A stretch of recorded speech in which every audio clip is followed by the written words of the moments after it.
Have you ever seen bees ripping apart their own honeycomb?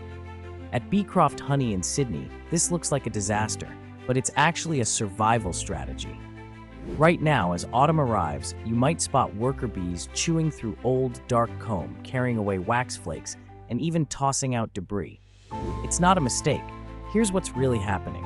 Sydney's nectar flow is slowing down, and the hive is preparing for leaner months. Old comb can harbor pests and diseases, so bees deliberately dismantle damaged or contaminated sections. They recycle the wax to repair vital parts of the hive or cap precious honey stores. This behavior is hidden deep inside the brood box, so most people never notice it. Why does it matter? If bees didn't remove old comb, pathogens could build up and threaten the entire colony, especially now as autumn chill sets in and the hive clusters tighter. Here's the kicker. Sometimes you'll see what looks like a mess on the landing board, tiny wax bits and dead drone bodies. It's normal, not a sign of trouble. This is what we are seeing here in Sydney at Bee-Croft Honey.